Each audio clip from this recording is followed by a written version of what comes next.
Soy Adolfo Alvarado Belloso, nuevamente en el conversatorio virtual sobre temas procesales que la Academia Argentina de Derecho Procesal realiza como tarea de extensión universitaria para la maestría en Derecho Procesal de la Universidad Nacional de Rosario, de cuyas aulas ha egresado nuestro invitado de hoy, Zuli Almirón.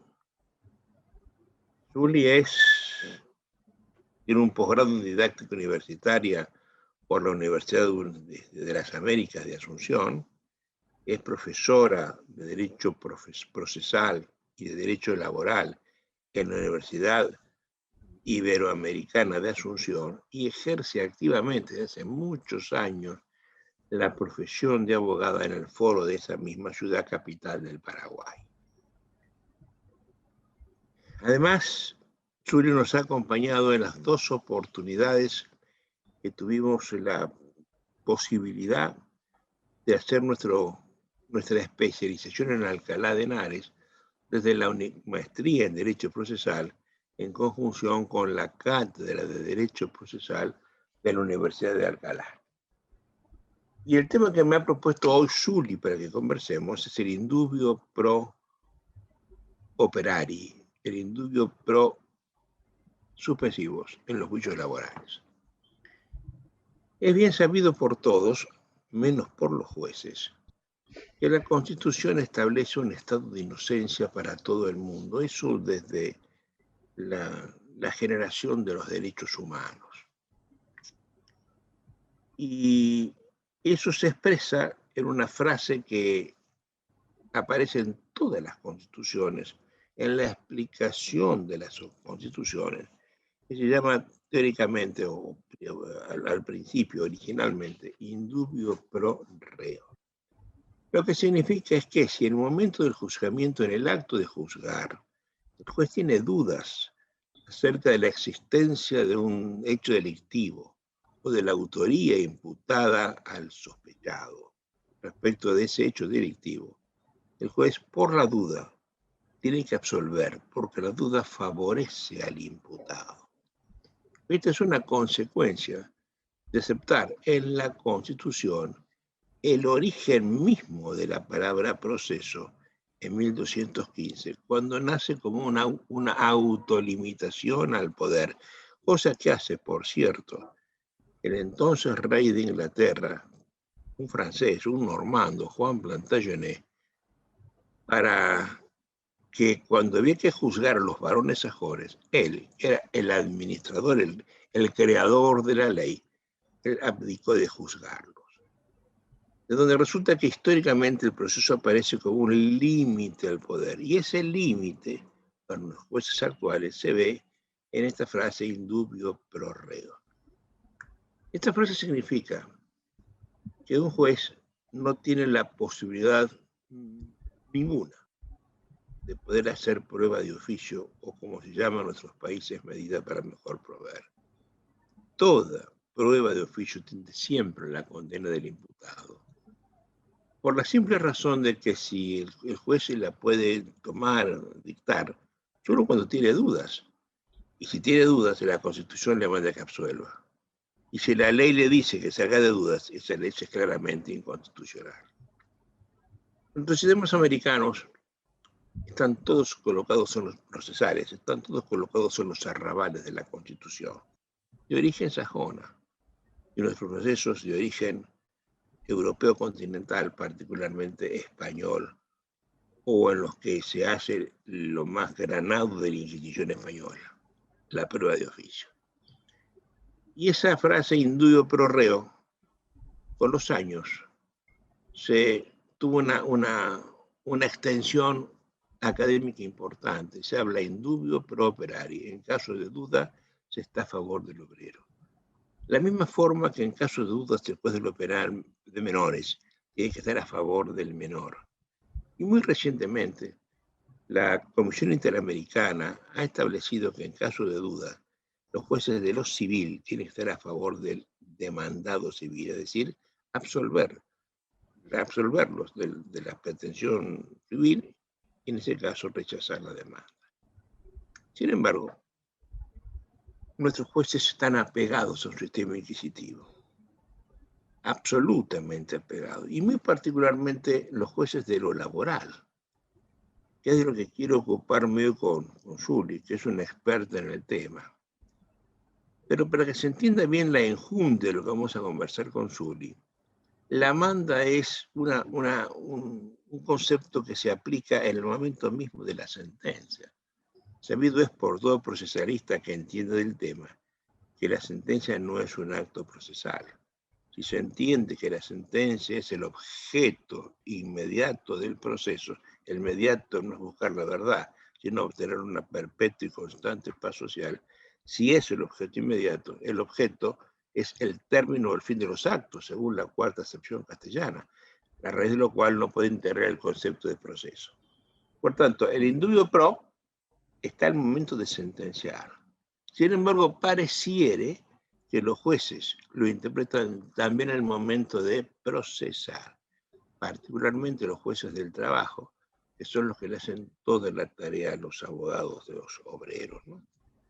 Hace un tiempo yo tuve la mala sensación de escuchar a un juez, a un ministro de la Corte Suprema de Justicia de Chile, decir en una conferencia, en un acuerdo de ministros, dijo: yo estoy acá en la Suprema Corte para defender los intereses de los obreros.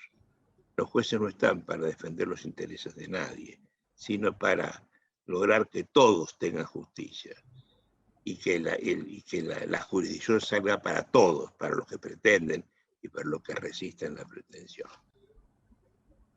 El tema es de tan magna importancia que ya he dedicado algunas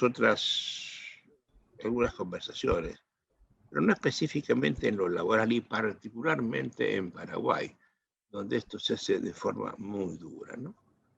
Por tanto, quiero recibirte hoy, mi querida Juli, con todo afecto, como siempre. Te agradezco tu constante presencia en las cosas que hace la maestría, donde siempre se te extraña, y que charlemos acerca del indubio pro en los juicios laborales, comenzando con una primera pregunta que voy a hacerte. ¿Es posible aplicar un principio de derecho de fondo al derecho de forma? Es decir, lo que fue generado por la constituyente para la sentencia, aplicaron el proceso. Juli, bienvenida a este conversatorio, un lugar de conversaciones. Te escucho con toda atención y todo afecto, como siempre. Muchísimas gracias, maestro. Yo realmente estoy muy contenta de esta invitación que me hizo y muy contenta de verlo y por lo menos hablar con usted por este medio.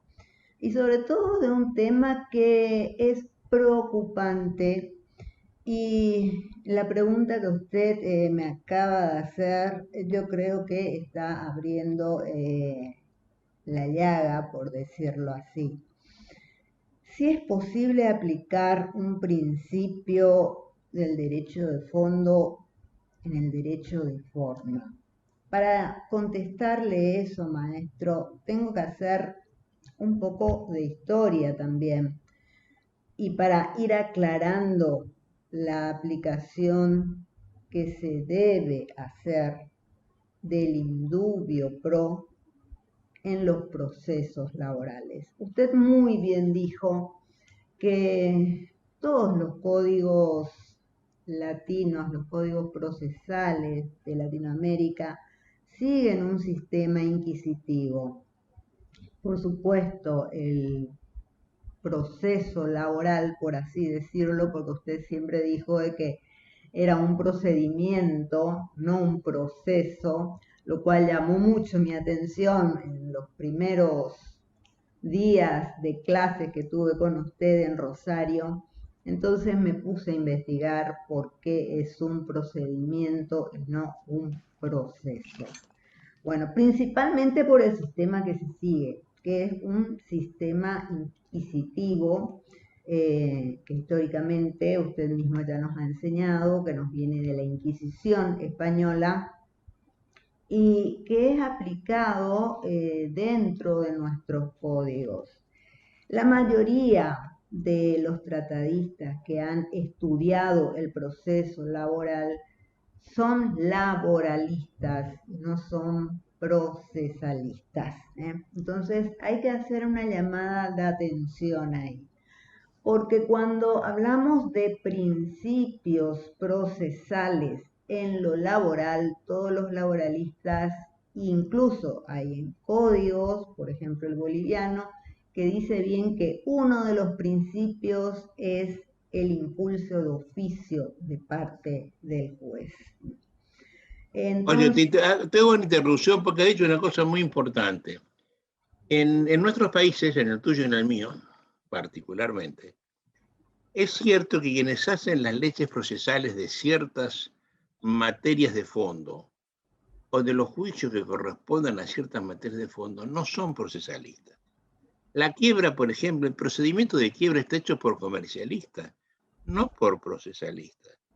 Igual pasó con el derecho penal. Los códigos fueron hechos por penalistas. Recién ahora están empezando a actuar los procesalistas penales. Y también es verdad, no hay procesalistas laborales.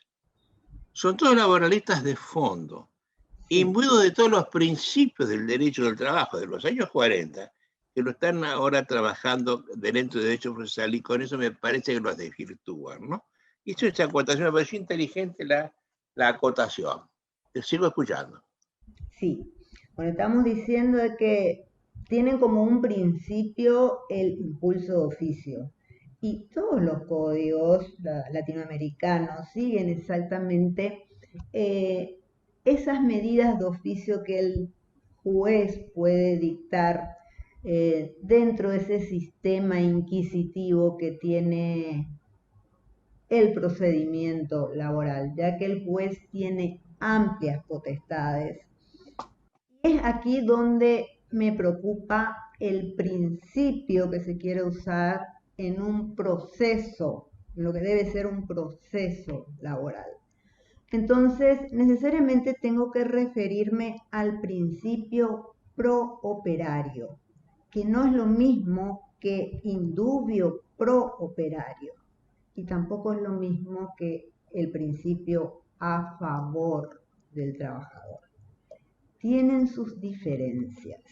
A ver, explícamelas, por favor. Le explico. Una cosa, vemos un poco el origen del derecho laboral, que viene de una encíclica que ya todos conocen, que es el Rerum Novarum, que fue la primera encíclica papal de carácter social, basada en una filosofía jus naturalista. Esto en 1890, que es tomada en México en 1917 en su constitución, una constitución también socialista.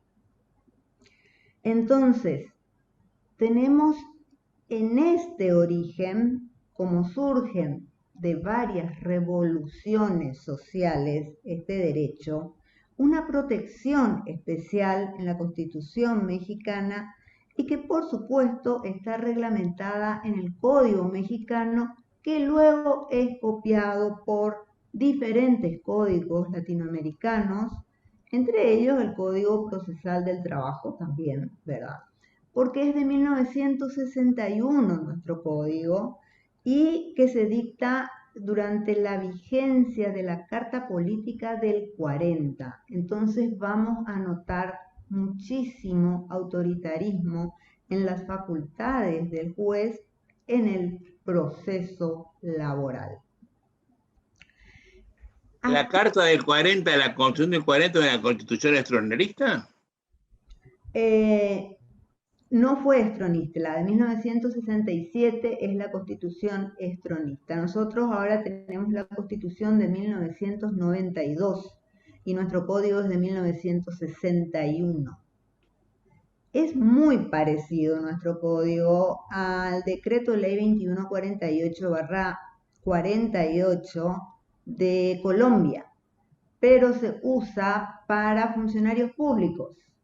Entonces, si tenemos en cuenta que ese decreto ley de Colombia se usa en instituciones públicas, entonces es un poco lógico de que sea más inquisitivo. pero no tiene su razón actualmente en nuestro código ese sistema ante la nueva Constitución de 1992, donde dice en el artículo 16 que toda persona tiene derecho a ser juzgada por jueces competentes, independientes e imparciales. Y esto no tenía la Carta Política del 40, sí lo tiene la Constitución actual. Entonces, tenemos un origen del derecho de fondo sumamente proteccionista. ¿De dónde viene esta protección? ¿Está en las constituciones? Sí, en donde al trabajador se le da una protección especial de beneficios mínimos que se deben cumplir con todo trabajador. Ese es el principio protectorio. El trabajador, dentro del derecho laboral, en la relación jurídica laboral, tiene beneficios mínimos establecidos por la ley que se deben cumplir. Estas son obligaciones. Entonces, si analizamos un poco, teniendo en cuenta la teoría trialista de Werner Goldsmith, vemos que acá hay una división de repartos, como lo dice Goldsmith. Hay repartos. Entonces tenemos derechos y obligaciones, potencias e impotencias, como dice la teoría trialista. En la relación jurídica trabajador-empleador, el reparto de las impotencias la lleva el empleador. ¿Por qué? Porque tiene un montón de obligaciones que cumplir. Son obligaciones de orden público. Entonces, lo tiene que cumplir. Por ejemplo, no puede pagar un salario inferior al salario mínimo legal o establecer una jornada superior a las 8 horas, que son las jornadas legales. Ahí está el principio. Para un segundito, quiero que no te olvides dónde te paro para que sigas. Sí. Has metido en la conversación un sintagma de muy difícil factura, que es el concepto de orden público. Sí. Acá en la Argentina, en los años 50, hace ya 70 años, ingresó notablemente el concepto de orden público a través precisamente de las ideas que había traído el entonces presidente general Juan Domingo Perón de su estancia como agregado militar en la embajada argentina ante el gobierno del duque Benito Mussolini. Estuvo muchos años en Italia y vio el movimiento de masas que Mussolini hacía en la Piazza del Popolo, y de ahí vino muy impresionado, y a nosotros los argentinos nos colectivizó, nos hizo un montón de instituciones propias de la Europa central, Europa italiana, de la Europa fascista, y entre nosotros empezó a decir que todo era de orden público. Estamos hablando de cuando yo era estudiante, por tanto a mí me enloqueció el concepto, y quiero que sepas que en Argentina hay solamente 6 o 7 libros escritos sobre el tema de orden público. Nadie sabe definirlo en términos claros, salvo lo hizo el doctor Buxo cuando comenzó a hacer un código civil anotado, que lo dejó inconcluso, se murió sin terminarlo, ¿no? Pero lo que yo puedo extraer de eso, del orden público, son las normas que el legislador dice que son así y que no admiten pacto en contrario de los particulares. Si a mí, aunque no me guste la norma, si dice que es de orden público, yo tengo que aceptarla, y aceptarla sí o sí, como me estás diciendo vos. Si hay un salario mínimo, no se le puede pagar menos. Eso es de orden público porque lo dijo el legislador. Así mismo. Y ese concepto de orden público impera en Paraguay tanto como en Argentina. Tenemos derechos que son primos hermanos, así que ustedes lo han sacado de nosotros y los dos de Paraguay, de Italia, ¿no? Bueno, sigamos. Bueno, entonces tenemos normas de orden público. Por otra parte, tenemos el principio a favor del trabajador, que nuevamente es diferente, porque a favor del trabajador se refiere a condiciones que percibe el trabajador que ya son mejores que las legales en una relación jurídica laboral particular. Entonces, yo no recibo el salario mínimo, recibo mucho más del salario mínimo. Entonces, después mi empleador me va a decir, ah, yo me equivoqué en el salario, había sido que vos tenías que ganar el mínimo. Ahí está el principio a favor del trabajador, porque yo ya tengo una condición que es superior a la legal y esto lo vamos a llevar a una discusión judicial y bueno, las condiciones por las cuales se llevaron a cabo esta relación jurídica laboral son mejores que el mínimo. Y el juez lo va a decir así. Y el juez lo va a decir así, exactamente. O sea, no tenemos mucho que discutir en cuanto se trata de un principio de favor, Hasta ¿verdad? ahora estamos dividiendo entonces en las condiciones. A ver, repetime la frase que me dijiste. Una cosa es la condición favorable y la otra es. O, claro, la protección que otorga la ley, que son de orden público a favor del trabajador. Prote Y la condición del trabajador. sí. Sigamos. Tenemos entonces, uno, que la ley aplica beneficios mínimos, que habíamos dicho que son de orden público. El empleador supera esos beneficios mínimos legales, establece mejores condiciones laborales y esas siempre se van a tener que cumplir a favor del trabajador. No voy a poder bajar esas condiciones superiores a lo legal. Está bien. Entonces, ¿por qué tenemos este principio protectorio dentro del derecho del trabajo? Bueno, en primer lugar, su origen, ¿no? En donde tenemos una lucha entre el capitalismo y el proletariado.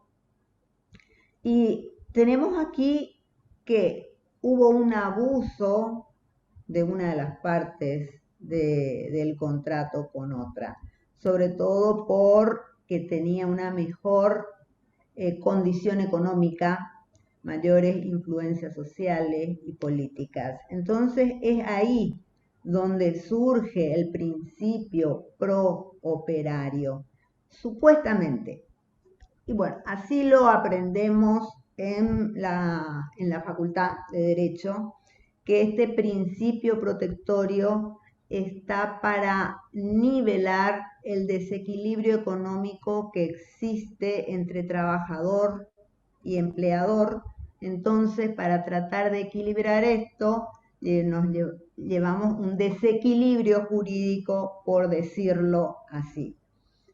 Y funciona, diría yo, con las normas de fondo. Pero estos principios que yo acabo de mencionar, siempre dentro del principio protectorio, no es lo mismo que el indubio pro, porque tienen un origen diferente.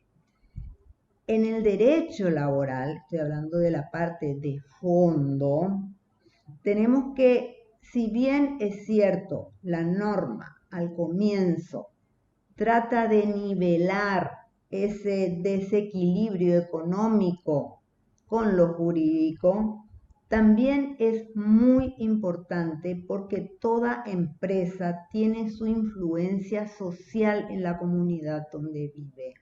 Entonces, lo que tenemos son obligaciones, estoy hablando del empleador, obligaciones, pero que son en pro de la comunidad. Es un beneficio a la comunidad porque el trabajo en sí es justamente lo que lleva al desarrollo de una sociedad. Entonces, el equilibrio en las normas legales lo que está viendo es el bienestar de la comunidad, no solamente de un sujeto individual. Entonces, de ahí el principio protectorio hacia el trabajador, porque una empresa tiene una influencia social en su comunidad e incluso ambiental. Entonces, en el orden de los repartos, sí, un empresario, empleador, tiene mayores responsabilidades. Pero esto no puede funcionar así dentro de lo que es un proceso. porque justamente al tratar de nivelar a las partes, por un lado, dentro del proceso, las partes tienen que estar en un pie de igualdad. Entonces ahí no puedo aplicar un principio protectorio si estamos hablando de igualdad de las partes en el proceso. Sí puedo aplicar un principio indubio pro, que sería para la interpretación en la aplicación de la norma, pero no puedo aplicar un indubio pro, o no debo por lo menos, porque voy a estar forzando esa balanza de la imparcialidad, no voy a tener una equidad en el proceso si lo estoy utilizando para interpretar una medida de prueba. Oye, me resulta sorprendente que una laboralista piense así. Ya has puesto el dedo en la llaga, ya dijiste todo. Hemos coincidido plenamente en los primeros 6 minutos de conversación. Me encanta, maestro. Muy bien, mi querida. Bueno, Oye, para corroborar, yo soy un hombre viejo ya y recuerdo cosas que vos no tenés por qué saber. Vos has llevado todo esto a México en los años 60, y es verdad, ¿no? Quien tuvo una preponderancia fundamental en el desarrollo en Sudamérica del derecho laboral fue Mario de la Cueva. sí, Fue un político que hizo derecho del trabajo y fue el gran profesor impulsor de estas ideas desde la Universidad de la Autónoma de México. Y tuvo en América mucha gente. Estaba Hugo Pereira Navalón en Chile, en la Argentina el doctor Desfontaine, el doctor Félix Manuel Welflin, y hubo acá dos europeos, un italiano y un alemán, que tuvieron también connotada actuación en materia del trabajo, y en ese orden, que fueron Mario Levi de Viali y Ernesto Krotoschin, un sí. italiano, judío italiano, otro judío alemán, que tuvieron una influencia notable, siempre eran laboralistas y siempre tuvieron eso que vos estás criticando ahora, que no son lo mismo. Yo creo que ellos en el fondo, a pesar que eran grandes juristas, lo confundieron, ¿no? Por ese enamoramiento de la tutela al trabajador, ¿no? Estamos heredando lo que ustedes y nosotros sufrimos en este momento, esos grandes laboralistas, ¿eh? Sí, realmente los conozco, los he leído y también he analizado bastante eso. Pero dentro de lo que es el proceso, si voy a aplicarlo en una medida de prueba, el indubio pro, realmente estoy violando lo que es la defensa en juicio y sobre todo la imparcialidad, teniendo en cuenta la imparcialidad como principio dentro del proceso y también el principio de la igualdad. O sea que para vos habría una incoherencia notable entre la aplicación del principio indubio pro con el ejercicio real del derecho de defensa. Exactamente. Estoy hablando de que el indubio pro, sí, lo aplicamos para la interpretación y la aplicación de una norma específica, pero no lo puedo o no debo por lo menos aplicarlo para interpretar una medida de prueba o para fallar dentro del proceso en incidentes que surjan. Y le doy un ejemplo. Suelo estar tanto del lado del trabajador como también del lado del empleador. Para diligenciar una prueba que era sumamente importante para mí, pero una institución no estaba expidiéndose en el pedido del juez, una prueba de informes. He solicitado 13 veces suspensión del periodo para alegar simplemente porque el informe no llegaba. El juez me lo dio me lo concedió 13 veces a regañadientes de lo que era mi adversario, ¿verdad? Pero cuando estoy por el empleador, en el momento de que solicito la suspensión del periodo para alegar, para que se tenga por agregado un informe que hace a las pruebas del empleador, el juez lo niega. Y lo niega por un principio pro-operario en donde realmente está violando el derecho a la defensa, porque las partes en el debate tienen que ser oídas con los mismos derechos. Se le escucha tanto al trabajador como al empleador y ambos tenemos el derecho de diligenciar todas nuestras pruebas dentro de lo que es el proceso, respetando, por supuesto, las normas procesales.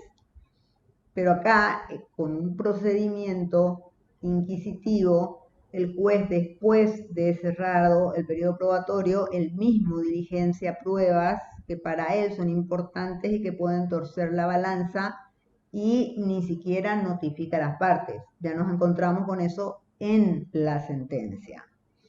Y es cierto, es una facultad que otorga el código, pero tengamos en cuenta que el código es de 1961 durante la vigencia de una carta política de 1940.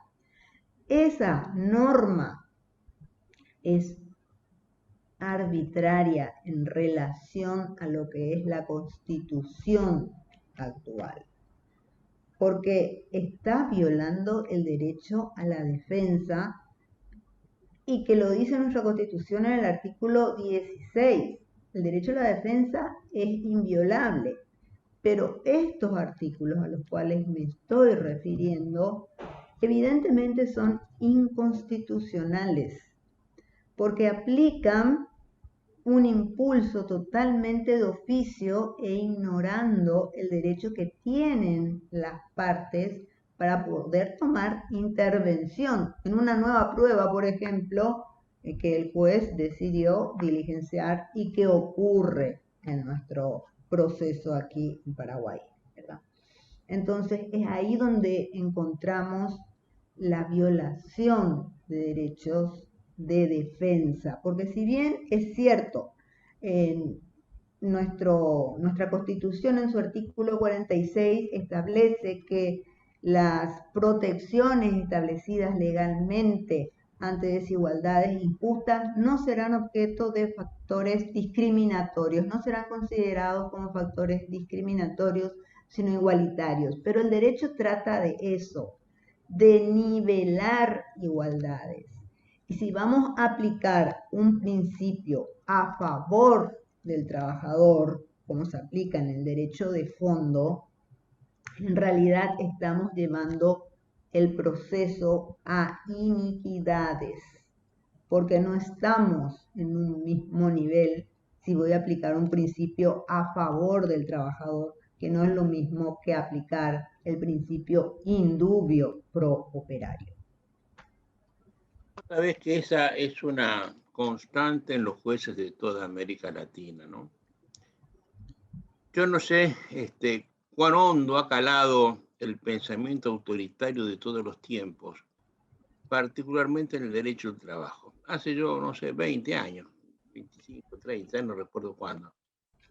Estaba dando una conferencia en Arequipa, Perú, en la Corte Superior, lo que sería la Cámara de Apelaciones, en la Corte Superior de Justicia del Distrito. Y una juez de esa cámara, una camarista, persona amiga y muy querida por mí, me interrumpió en la conversación y me dijo, yo estaba diciendo todo esto que estás diciendo vos, ¿eh? Era el tenor de la conferencia. Me dijo, todo eso que usted está diciendo, Alvarado, es muy lindo, pero para su país, no para el mío, me dijo. Yo la miré asombrado, ¿sí? Me dijo, porque, mire, ¿cómo hago yo con mi indito? Me dijo. Yo no entendí la palabra, ¿no? ¿Con su qué, señora? Con mi indiecito, me dijo, me la aclaró.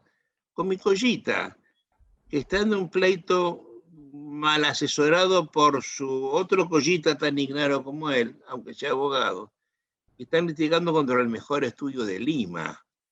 ¿Qué hace ese Collita si yo no lo ayudo? Me dijo.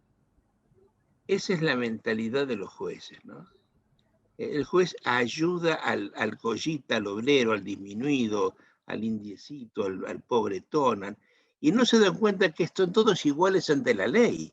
El pobre y el rico y el pobre. Esa es la cláusula constitucional. Ante la ley, iguales. Los dos cintan por igual. Que en la sentencia le tenga piedad al obrero y en la duda, si hay duda, lo haga así, pero se la manda constitucional, pero no otra. Y sin embargo, como lo acabas de decir vos, mi querida, ninguno lo hace así. No. Es difícil encontrar sentencias en donde realmente apliquen el principio indubio pro, porque el indubio pro estamos hablando de en caso de duda, y en caso de duda de la aplicación de la norma o de la interpretación de la norma, pero no del diligenciamiento de las pruebas. He encontrado jueces que impiden el diligenciamiento de las pruebas cuando uno está de parte del empleador. Así Y es. eso es violar el principio de igualdad en el proceso. Entonces, volviendo a su pregunta, si es posible aplicar un principio del derecho de fondo a un derecho de forma o en el proceso, yo le diría que no, porque dentro del derecho laboral lo que tenemos es un principio protectorio y un principio de favor o a favor del trabajador en cuanto a las normas de fondo. Pero estos principios no deben ser aplicados en el proceso. Sí cabe la aplicación del indubio pro operario, pero no para interpretar a favor del trabajador una medida de prueba. La diferencia es grande. Claro. Oye, a ver, interesantísimo el tema y el planteo, ¿no? Una pregunta más. La inversión de la carga de la prueba en materia laboral es una derivación del indubio pro. Doctor, qué suerte que me lo pregunta. Y yo le diría que no es una derivación del indubio pro, pero sí es una consecuencia del principio protectorio. ¿Por qué? Porque justamente en el derecho de fondo, como dijimos, tenemos normas de orden público que cumplir. Y lo que tenemos en el derecho procesal con la inversión de la carga de la prueba es que el empleador debe demostrar que sí cumple con esas normas de orden público. Entonces, en el periodo probatorio o en la etapa confirmatoria, el empleador, una vez que se reconoce como empleador en esa relación jurídica, sí tiene que demostrar al juez que él cumplió con todas las normas de orden público, como son tener recibos de salario, tener libros laborales de tenencia obligatoria, que ante la ratificatoria del trabajador, que nosotros le denominamos jurada, se tiene como prueba presuncional, o sea, se ratifica al trabajador procesalmente de su afirmación, de su demanda, y el empleador no presenta, no demuestra al juez que sí cumple con las normas de orden público, entonces ahí funcionan las presunciones legales. El empleador no cumple con las normas de orden público y ahí tenemos el indubio pro operario en la interpretación. Pero no, ¿verdad? No es que surja esta inversión de la carga de la prueba del principio indubio prooperario. Sí surge como consecuencia del principio protectorio. A ver, para que se haya podido perder en esto, primero la academia, algunas leyes, establecen quién es el que asume el riesgo de no haber probado. Es Sí. decir, los jueces fallan por convicción, se convencen o no se convencen de alguna cosa. Y para que se convenzan, aquel que le interesa que se convenza de algo tiene que presentarle ciertas pruebas convictivas o convincentes. De ahí hablamos de las reglas de la carga de la prueba, que aparentemente le enseñan a cada una de las partes quién es la que debe probar en el expediente su afirmación para convencer al juez. Sin embargo, estas reglas no son propiamente reglas para las partes, son reglas para que el juez sepa quién debe perder el pleito cuando no hay prueba. Es decir, en rigor, la verdadera formulación de la norma es no quién debe probar, sino quién asume el riesgo de no haber probado. Por tanto, algunas afirmaciones del obrero, en cuanto a que es obrero, en cuanto está en ciertas condiciones, pareciera que conforme las reglas naturales de lo que se maneja desde siempre para lo civil, son reglas que son hechos que él tendría que acreditar.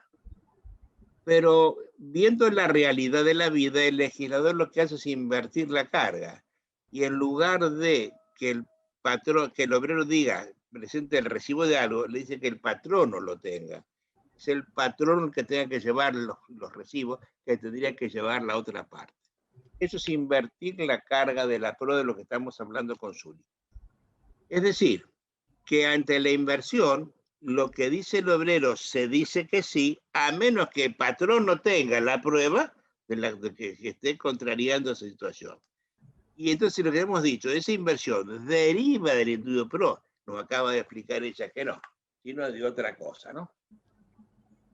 Me gusta mucho la idea, la claridad que tenés de las ideas, Uli. A ver, vamos a repetir entonces las tres cosas para llegar al final de esto y que nos quede claro a todos. Una cosa es el indubio pro. A ver, explícame qué son las tres cosas, el indubio pro, la mejor condición. De nuevo, para hacer un final con esto. Cómo no, profesor, con mucho gusto. Entonces tenemos, uno, el principio protectorio del derecho de fondo, en donde se establecen beneficios mínimos para el trabajador, que vienen a ser nuestras normas de orden público, y hemos dado como ejemplo el salario mínimo legal.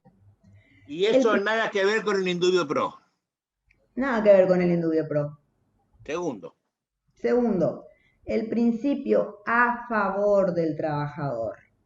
Cuando yo tengo cláusulas contractuales que mejoran los beneficios legales, el juez va a estar a favor de estas cláusulas. Punto. Y eso nada que ver con el indubio pro. Nada que ver con el indubio pro tampoco. Tercero.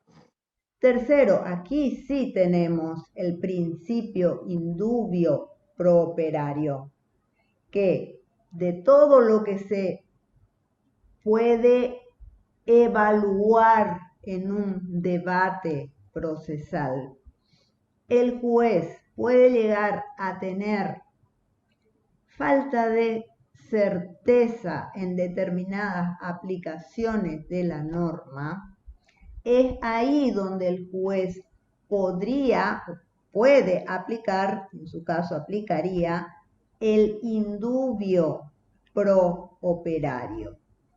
Pero una vez evaluado todo el debate y no en la interpretación de lo que es la medida de prueba. De la presentación, de la formulación o del desahogo de la prueba. Exactamente. Ojalá los jueces del trabajo tengan las cosas tan claras como las tenés vos, Uli. La lucha debe ser muy grande, ¿no? Porque en todas partes pasa lo mismo, ¿no? Yo sé que en el Paraguay son se agarran mucho de estas ideas, que son todas inconstitucionales, ¿no? Yo no había reparado en tu cambio de constitución. Es decir, para ahora, como vos me lo estás diciendo, en el Paraguay de hoy, el código bajo otra constitución que no responde a esta es claramente inconstitucional. Yo no voy a advertir de circunstancias, porque no he visto la comparación de los regímenes constitucionales, ¿no? Suri, me pareció de la mayor importancia tu conversación. Gracias, Vamos a profesor. publicarla, por supuesto, esta para ver si alguien empieza a entender el tema en Asunción y en el resto de Paraguay. Cuanto más adentro te vas en el Paraguay profundo, peor es esto, ¿eh? Sí, es cierto, es cierto. Pero por lo menos es comenzar con algo, porque nosotros estamos necesitando de una modificación total del Código Procesal del Trabajo, porque así se denomina nuestra ley, Código Procesal del Trabajo. Realmente necesitamos que sea un proceso y no un procedimiento. Mi querida, un beso grande. Te agradezco tanto esta conversación. Ha sido para mí altamente ilustrativa. Gracias y hasta siempre. Muchísimas gracias a usted, maestro, y muchas gracias por sus clases, porque realmente me hicieron repensar todo lo que había estudiado en la facultad. Y creo que necesitamos de nuevas formas de planteamiento y no simplemente quedarnos con lo que nos dijeron. Tenemos que hacer también la diferencia. Ojalá que haya sido para bien eso, ¿eh? Chau, Zuli. Gracias. Chao. Gracias, maestro. Hasta luego.